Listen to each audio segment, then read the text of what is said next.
So, this is intended to be a relatively quick, quick, video response to a disturbed pancake who made a video called YouTube versus Viacom all about the current lawsuit that Viacom has slapped Google and YouTube with, saying that YouTube and Google has massively infringed upon its copyright laws and that they owe them like $1 billion. $1 billion! So,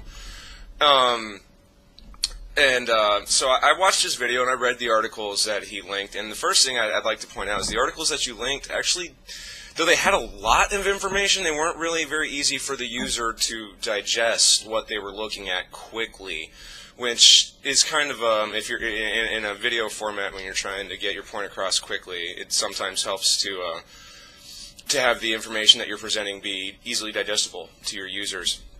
But that's neither here nor there. That's not really a problem. But I found a couple other articles that gave me a little bit more information, and then I have my own experience in having been in a band for the last 7 years, and we did put out one album. No, I'm not going to tell you what it is or what it's called because I'm not using this page to promote my band. But we put out an album. I had a lot of experience dealing with copyright laws at that point. So, and this is where I'm going with this, is the crux of the matter in most copyright laws is money. That if there's no money involved, usually the people don't give a flying fuck, because if there's no money involved, it's then qualifies as free publicity. But as soon as you get money involved, then people get all up in arms. And Viacom feels that it's losing money on the videos that YouTube users have uploaded, and to a small extent, they may be right. Don't get your panties in a twist. I'm not agreeing with Viacom. I'm just stating facts as I see them. So a couple of the recent developments in this case is kind of a glass half full, glass half empty, as one of the articles I will link you to over there says, is on the glass half full side for YouTube, they did not have to give out its search code or other valuable intellectual property to Viacom. However, it will have to turn over its YouTube user histories to Viacom. Wait, don't panic. Because if you've not done anything wrong, you've got nothing to worry about. Those with nothing to hide have nothing to fear. And if you're not making money off of anything that you've uploaded that's copyrighted, then you really don't have to worry about it, for one. And number two, if you obey the rules in the first place, you won't have to worry about it. We all know that we're not supposed to be uploading copyrighted material.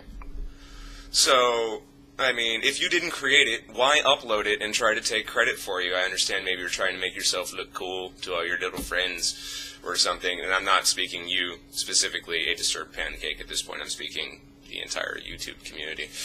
So, I mean, if you haven't uploaded any copyrighted material, if you haven't violated any of the YouTube user agreements, then you really don't have anything to worry about, even if Viacom wins. Now, if Viacom wins, then there's probably going to be changes to the site, but you probably won't have to worry about your individual content disappearing at all.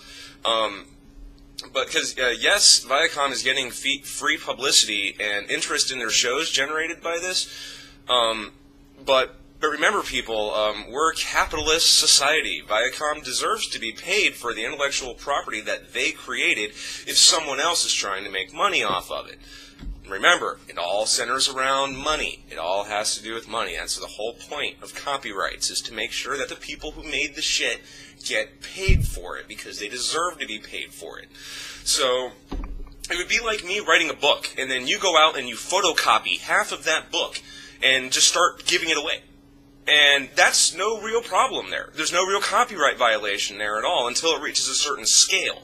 Once it's on a certain scale, then yeah, there's a little bit of a copyright violation.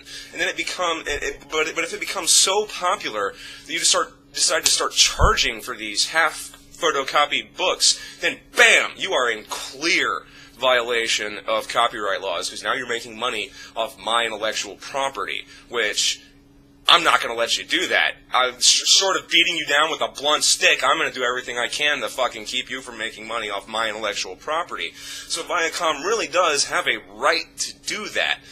But are they going about it the right way? Probably not. But that's a whole nother ball of wax right there. the bottom line here is that the partners on YouTube who are posting copyrighted material are just asking for trouble anyway. And they will likely get trouble when Viacom starts reviewing the accounts.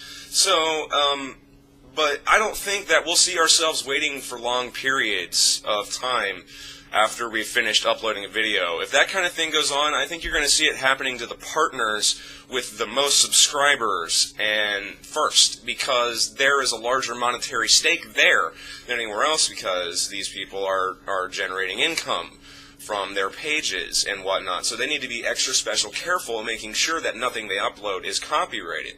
And then the smaller users and the non-partners who we're not really going to have to worry about anything as long as you're not uploading copyrighted material. And that's the whole basic thing is, even if Viacom wins this, I really don't see it as the slow degenerating crumble of YouTube, because Viacom, though they may be at this point a little greedy, they are not stupid. They do realize that YouTube would be a wonderful way to reach many more people than they're already reaching, and I wouldn't be surprised to find out that the actual intent of this whole lawsuit is to gain some sort of controlling interest and integrate Viacom paid programming into YouTube. So I like the fact that you brought this to my attention, and you did a pretty good job, Pancake, of bringing out the central points of the issue. But I think the one thing you kind of maybe forgot a little bit was that copyright center around money.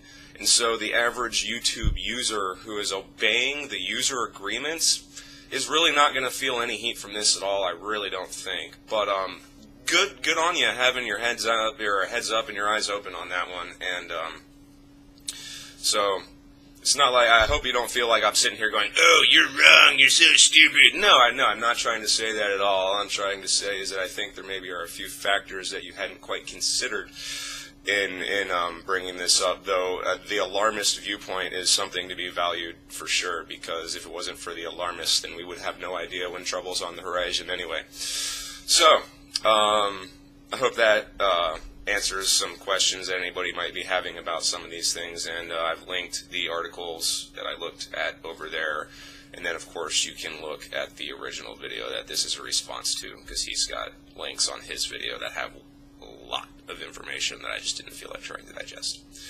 Alrighty, that's it. Peace.